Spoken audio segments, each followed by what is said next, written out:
Alors aujourd'hui, j'avais envie de vous parler du lâcher-prise parce que ça a été un des sujets abordés hier soir en live avec les élèves.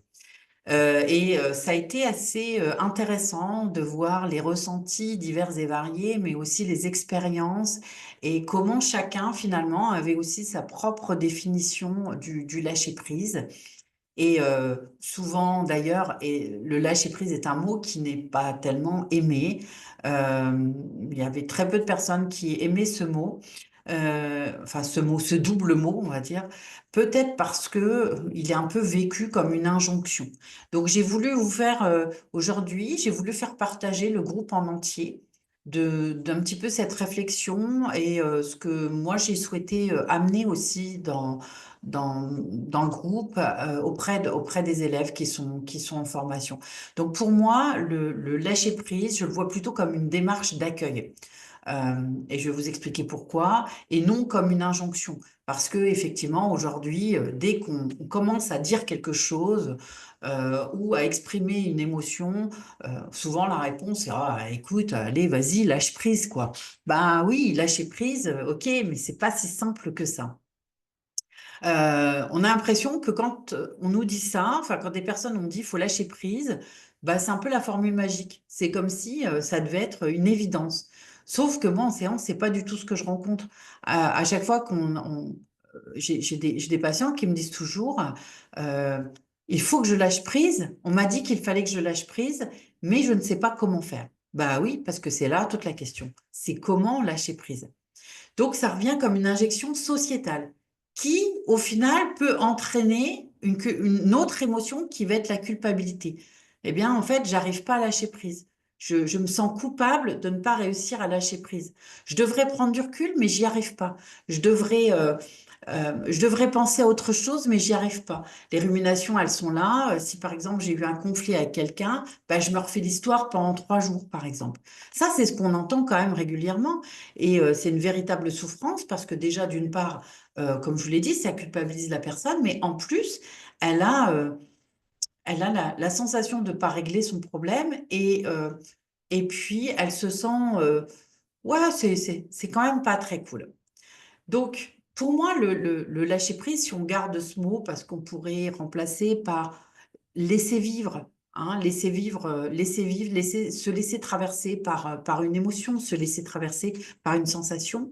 Donc, pour moi, c'est pas un objectif imposé ni une norme universelle. C'est vraiment quelque chose de subtil, qui est profondément individuel et qui se retrouve souvent dans l'expérimentation de l'accueil. C'est aussi du cas par cas. Il y a une élève qui a soulevé ça hier de manière très intéressante en disant, mais pour moi, c'est des choses que je fais au cas par cas. Et je crois que c'était un très très bel éclairage puisque quand on a la capacité de relâcher la prise sur quelque chose en particulier, eh bien, ça peut être une ressource pour d'autres choses. C'est-à-dire comment j'ai fait pour lâcher prise là-dessus, comment je m'y suis pris, je peux peut-être du coup la transposer, cette méthode, sur quelque chose d'autre.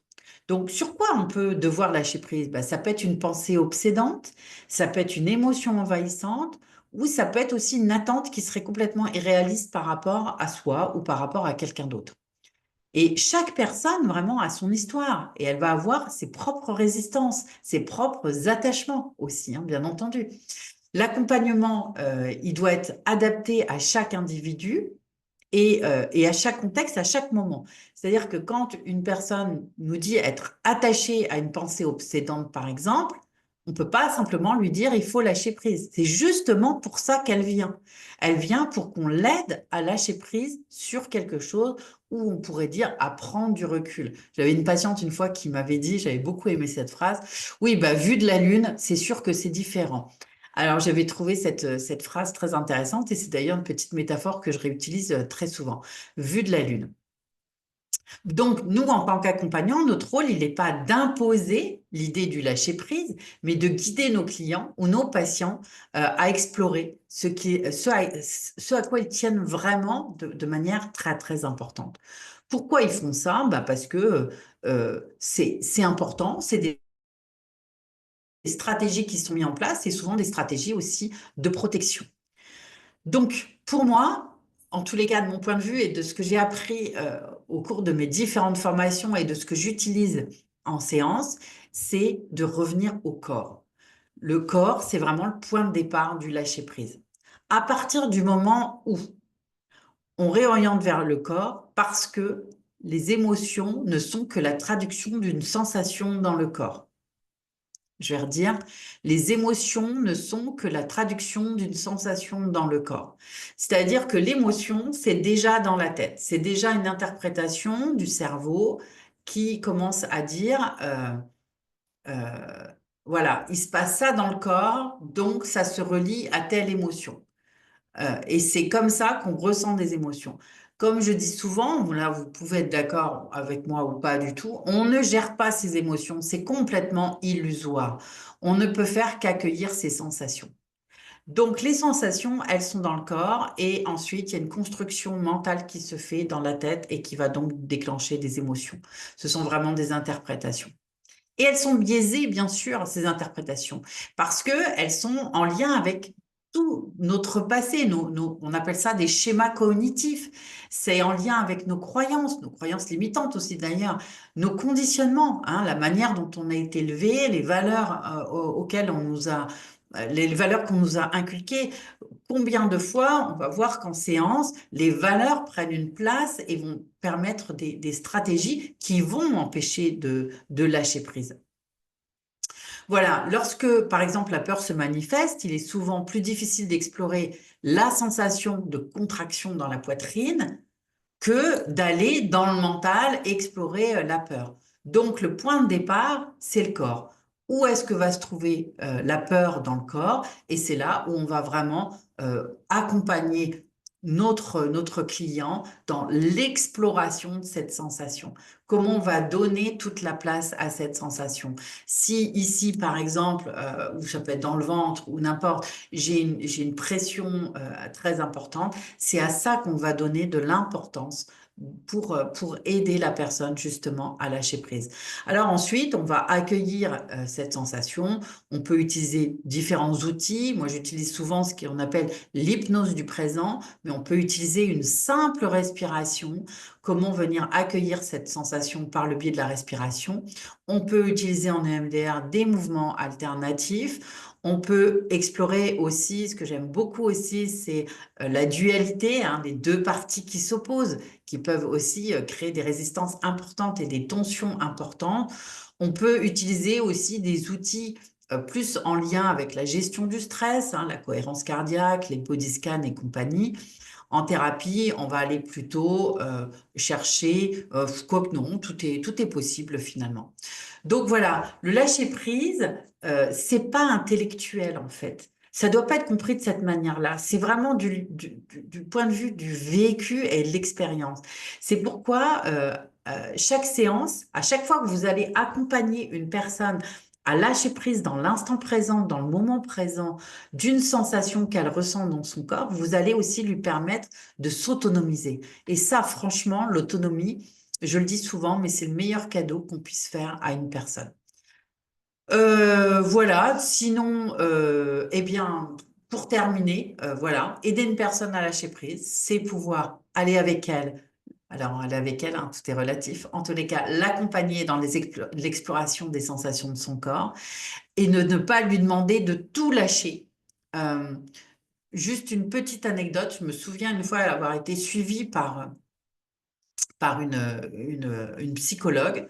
Non, c'était pas une, c'était une psychothérapeute, gestalt, ouais, gestalt thérapeute, et qui m'avait dit comme ça, alors elle savait hein, qu'en plus j'étais dans l'accompagnement, elle m'avait dit, mais vous êtes dans le contrôle. Mais waouh, c'était violent quand même, parce que moi, je lui ai dit d'ailleurs, je lui ai dit, bah attendez, je suis dans le contrôle, certes, sur certaines choses. Oui, oui, je reconnais que sur certaines choses, je suis dans le contrôle. Mais quand même, sur d'autres, j'ai quand même une capacité de lâcher prise sur des choses. Ma propre voisine va certainement ne pas lâcher là-dessus et lâcher sur autre chose. Donc, j'avais trouvé ça pas très délicat de sa part et ça m'avait un petit peu blessée. Bon, peut-être parce qu'elle était venue toucher un point sensible aussi, hein, c'est ça qui se passe, hein. C'est quand on est touché au cœur des fois de nos problématiques. Mais en tous les cas, j'avais trouvé que le fait de généraliser cette prise de contrôle avait pas été super délicate pour moi. Après, bon, c'est tout, hein, c'était à côté de ça, il y avait plein de choses positives dans cet accompagnement. Et je trouve que moi, j'en ai tiré une leçon et de pas dire aux gens qui sont dans le contrôle, c'est déjà la première des choses, et de pouvoir leur dire, peut-être que sur ce point en particulier, est-ce que vous seriez d'accord pour qu'on fasse un petit travail pour vous aider à vous détendre, à vous relâcher et à accepter ce qui se passe à l'intérieur de vous. Parce que bien sûr, dans le lâcher prise, il y a l'acceptation aussi de ce qui se passe pour nous et aussi bien sûr de la bienveillance pour soi-même. Donc, encourager, accompagner son client et son patient à avoir aussi de la bienveillance pour lui-même parce qu'il faut savoir que s'il y a du contrôle qui se met à un moment donné, c'est que certainement à l'intérieur de lui ou d'elle, il y a un enfant, un ado intérieur qui est en train de protéger quelque chose qui lui est cher, c'est-à-dire euh, ben, ce qu'il est en fait, hein, son être au plus profond.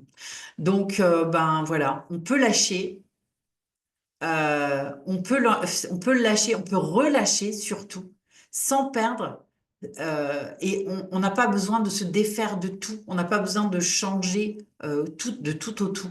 On peut juste apporter des micro-relâchements sur certains axes de la vie. Voilà, j'espère que cette réflexion vous apportera bah, peut-être l'envie de commenter ou de mettre votre propre avis sur le lâcher-prise et peut-être qu'on peut lui trouver aussi un autre mot. Moi, j'aime le laisser vivre, se laisser expérimenter aussi peut être quelque chose à utiliser. Voilà, j'espère que cette petite réflexion vous aura permis d'avancer peut-être sur le sujet ou en tous les cas de venir conforter ce que vous pensiez déjà.